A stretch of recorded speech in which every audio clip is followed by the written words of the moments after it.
Hello,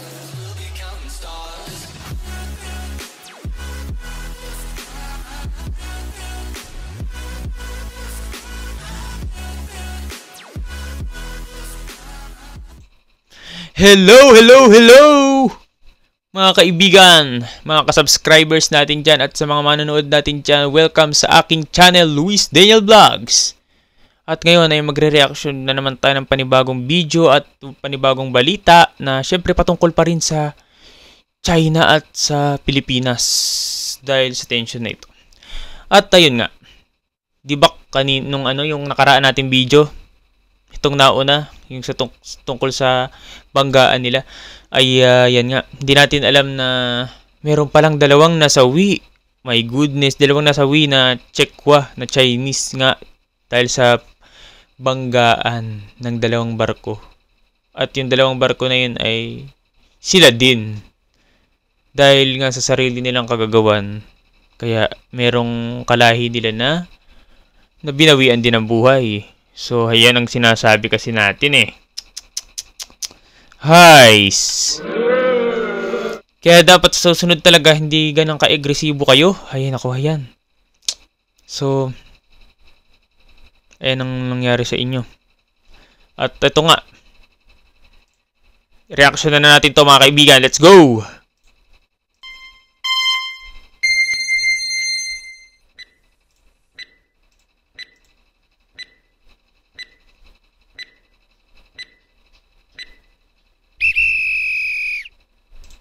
So ito nga ay itong unang balita natin ay yung dalawang crew ng Chinese Coast Guard ay napaulat na nasawi sa Baho. Ano ba yung Baho na yan? Ba't kasi Baho yung pangalan? Baho di Masinloklok. Ano ba yan? Baho? Mabaho ba dyan? Ay, naka. So let's go. Tirahin na natin to mga kaibigan sa Luis Daniel Vlogs, Tirada News Channel. So let's go. We saw that some of the Chinese Coast Guard vessels were also in the vicinity, and they appeared to be searching for something or somebody, no? Nasira ang flagpole ng BRP Suluan na bumalik din agad sa Maynila. Sira. Buti nga flagpole lang yung nasira sa atin. Yun ang maganda balita dun. Walang anumang major damage na nangyari at walang nasakta na Pilipino dito sa ating sa nangyari nga, diba? So yun yung maganda dun. So tuloy. Para mag-refuel, nakatakdang pulungin ni Pangulong Bongbong Marcos ang AFP at PCG kasunod ng insidente. Para sa ilang senador, karma is real. Ayan, karma is real talaga. So sino kaya yung mga senador na nagsabi nun? Mga kaibigan. Right, so tuloy natin. Ayun, grabe yung banggaan, di ba? Kung makikita nyo nga, guys, mga kaibigan. Grabe talaga yung naging banggaan, no? Talagang plano nilang banggain na talaga yung Pilipinas, kaso mo, magaling talaga yung natin, di ba? Magaling talaga yung kapitan ng barko, Tsaka Pilipino, So, let's go. Salpukan ng dalawang barko ng China. Sabi ni Senate President Pro Tempore Jinggoy Estrada, pagpapakita lang ito na kung ano ang itinanim, siyang aanihin. Naku, tama naman. Ayon naman kay Senator Joel Villanueva, patunay ang insidente sa peligrong hinaharap ng Philippine Coast Guard sa pagpapatrolya sa West Philippine Sea. Buwelta naman ni Senator Risa Ontiveros, sana raw matuto na ang Beijing sa nangyari. Ang Department of Foreign Affairs na babahala. Sana matuto pero paulit-ulit ang ginagawa dahil gusto kasi nila ay magpalawak ng teritoryo at syempre naman alam niyo yung West Philippines, napakayaman niya mga kaibigan, napakarami natural gas at minerals dyan mga kaibigan, talagang nadyan talaga sa ilalim yung mga mayayaman na natural gas na talaga magagamit sa ating pang-araw-araw na buhay. 'Di ba? Kaya yan talaga yung dahilan bakit pinagpipilitan nila na makuha yan. Sa naging aksyon ng China, nananatili raw ang Pilipinas sa pagsunod sa diplomasya. Kaninang umaga, pinarangalan ng Coast Guard ang mga crew ng BRP Suluan. Nagbabalik. Very good, very good, very good. Pinarangalan na lang. Mula sa frontline, Gio Robles, News. Alright, tapos na yan. Mga kapatid, Cheryl Hosing. Dito naman tayo sa isa na mga kaibigan. Sa ano. Ito namang isang balita natin galing sa PTV4, no? Yung isa galing sa TV5, Radyo 5. At ito naman ay galing sa PTV4. At ito na nga. Dahil nga may namatay sa kanila, na sila rin naman na may kagagawan kung bakit namatay yung dalawang crew ng China Coast Guard, ay mas naging agresibo sila. Grabe nga mga kaibigan. At ayun nga, matindi. Dahil yung ating eroplano na lumilipad sa himpapawid na nasa exclusive economic zone sa West Philippine Sea ay sinundan talaga ng mga Chekwa na ito. Naku po, my goodness. At ayun nga, nag-radio challenge na naman sila. Na yan, paulit-ulit na lang yung radio challenge na pinagpipilitan yung karapatan. So ano ba talaga? So, ano na natin to? I-play na natin to ba kaibigan? Para ano natin. Let's go. Nagpalitan ng radio challenge ang People's Liberation Army Navy ng China. Ayun no, nagpalitan ng radio challenge. Mag-radio na lang kayo dyan. DJ. Ay! Lagay na lang yan. At US Navy malapit sa Bajo de Masinloc. Pumuntot naman ang isang Chinese fighter jet sa MDA flight ng PCG. Yan ang ulat ni Patrick De Jesus. 2 araw matapos ang insidente ng banggaan ng 2 barko ng China sa Scarborough Shoal, muling nagsagawa ng Maritime Domain Awareness o MDA flight ang Philippine Coast Guard nitong Miyerkules ng umaga. Idineploy rito ang Cessna Caravan aircraft kasama ang ilang miyembro ng media, kabilang ang PTV News. 30 nautical miles mula sa Panatag Shoal, nakita sa MDA flight ang paglalayag ng littoral. Ayun no, Cessna Caravan aircraft. No. Ang liit ng barko natin. Hay nako. Talagang Pilipinas. Pero fairness, magaling talaga ang mga Pilipinos. Ship USS Cincinnati ng US Navy bilang bahagi ng kanilang Freedom of Navigation operations. Oo, Freedom of Navigation yan. Kasi pero ang ginagawa ng mga Chekwang ito ay parang kanila, no? Hindi ka pwedeng pumasok. Nakasunod naman dito ang isang warship ng People's Liberation Army o PLA Navy ng China. Narinig mula sa MDA flight ng PCG ang palitan ng radio challenge ng PLA Navy. Talaga ng radio challenge pa sila. Ayun no, kita nyo.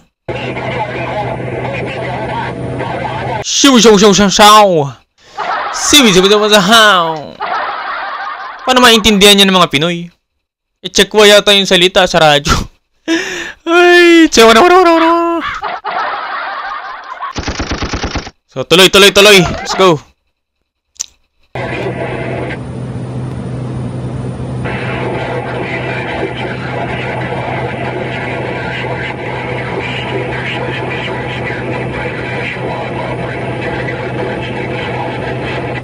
Nasa bisinidad din ang USS Higgins, kaya't taliwas ito sa sinabi ng Chinese Malaki yan, no? Barkong yan, no? Saan ba yan?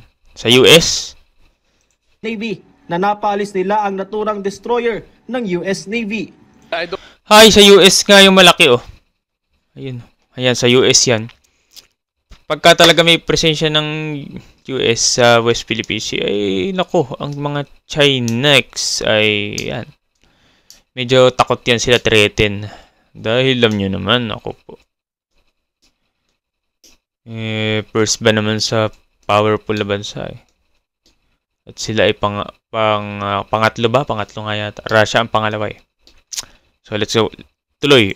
Chinese Navy na napaalis nila ang naturang destroyer ng US Navy. I don't think that that would be accurate because based on the statement of the U.S. Navy, they were just carrying out a routine FONOPS. So it doesn't, it doesn't mean that the reason why they were not there anymore was because they were driven away by the Chinese warship. Ilang beses din na nag-radio challenge ang PLA Navy sa eroplano ng PCG. Ayun o, grabe talaga. Hindi na matatapos yan. Hanggang dyan na lang tayo. Radio challenge, mga kaibigan. Lagi namang ganun kahit sa barko, no, mga kaibigan. No? So, radio challenge. Tapos, water cannon. Heis! Hindi na natapos yan.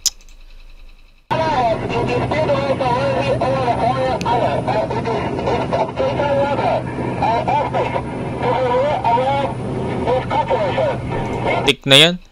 Yung sound nung... Ba't kaya ganun yung sound ng mga ano sa radyo, no? Yung UHF, ultra high frequency na radyo yung ginagamit sa two-way radio. Pagka nagsalita para may usok. Ay, para makaluma pa rin. Ang high-tech na technology ngayon, dapat maganda na yung audio niyan, ha? 320 kbps. Ay, para maganda naman, syempre. Kaso, tinan nyo, sigurado sa frequency yan. Kung bakit ganyan. Para may usok lagi, may gumaganon ni pagsasalita, no? So, tuloy. Pagsapit naman ng aerial patrol, halos 1 nautical mile mula Idil sa patrol, akala ko Idil Patada. Scarborough Shoal, sumulpot ang isang fighter jet ng PLA Naval Air Force na posibleng nag-take off mula sa isang aircraft carrier. Ayan na, sinundan sila. No? Ng mga Chekwa, PLA, Philippine Liberation Army, no? Navy yan, yung airplane nila. Ayan, no, nako, mamaniobra, oh. Ilang beses pa ito na delikadong nagmaniobra na may distansyang 200 hanggang 500 feet sa gilid maging sa taas ng PCG aircraft. Hanggang sa ngayon ay nakasunod pa rin sa atin yung Chinese fighter jet at nasa 20 minuto na itong umaaligid dito sa ating sinasakyan na Cessna Caravan plane ng PCG. Yun! Pero nagpapatuloy ang MDA flight sa bisinidad ng Scarborough Shoal ng Baco de Masinloc. Para sa kaligtasan ay lumayo na rito ang eroplano ng PCG hanggang sa humiwalay na rin ang fighter jet. Sabi ng PCG, hindi naman may ugnay ang agresibong aksyon ng Chinese aircraft sa insidente noong Lunes. One thing is clear, no? Every time we conduct an MDA okay. Hindi naman daw may ugnay ang agresibong aksyon na ito sa insidente. Ano yun? So tuloy natin. flight over BDM, they are also harassing and endangering the safety of the Coast Guard aircraft. Namataan din ng 4 na barko ng China Coast Guard. Ayun. Pero wala na sa paligid ng Scarborough Shoal ang CCG 3104 na lubhang Hay, no. napinsala sa naging banggaan nito sa PLA Navy Ayun. warship matapos sama ng insidente ng Ayan, nagbanggaan nila, oh. Ayan yung banggaan nila, oh. Kita nyo, guys. noong Lunes. Boom! Sinabi ng PCG Pero kung hindi nauna yung barko ng Pilipinas dito ng Philippines Coast Guard, hindi magaling yung seamanship nila, yung kanilang captain, ay siguradong natamaan yung likod nito at malaking pinsala. So, grabe. Himala. Na talagang umislide.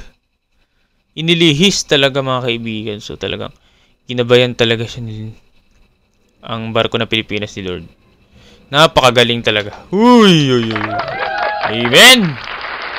So, let's go. Sunod. Next.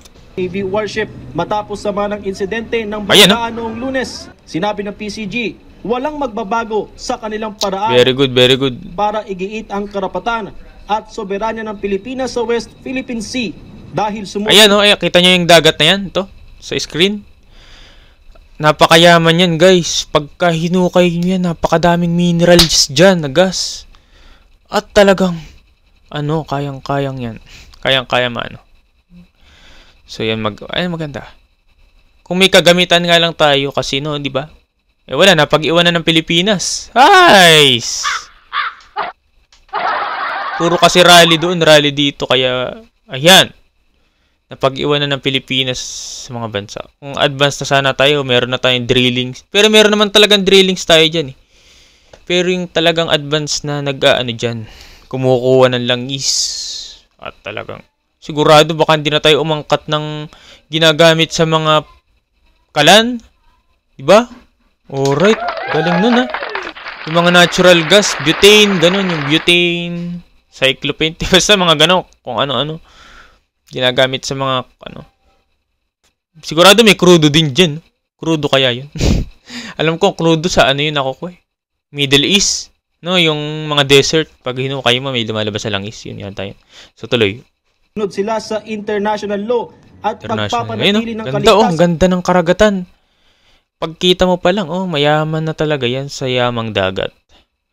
At, yan ang pinakang pangunahing dahilan kung bakit ayaw bitawan ng China yan.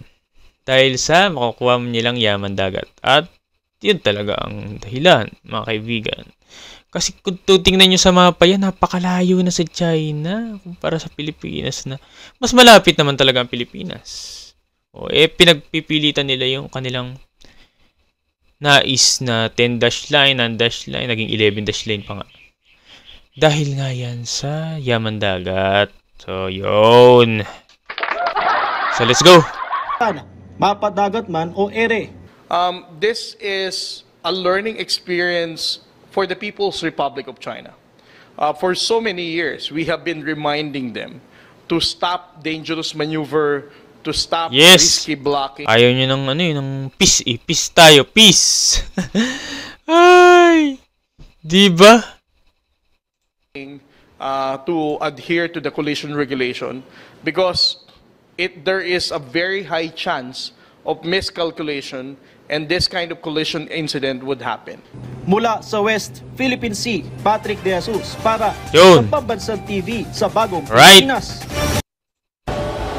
Yan naman yung ating ad. So, ayan guys. At dyan natatapos ang ating reaction video dito sa balitang ito. At kung gusto niyo ng mga komentaryo at mga reaction video na iba't iba, ay mag-subscribe lang kayo sa akin para malagi kayong updated sa ating mga bagong video na ating na-upload. And maraming salamat mga kaibigan. At paki-like na rin ang ating video para mas marami makapanood dito. And kung meron kayong opinion dyan, comment down below. At babasahin natin isa-isa po yan mga kaibigan. And maraming salamat sa panonood nyo. And bye!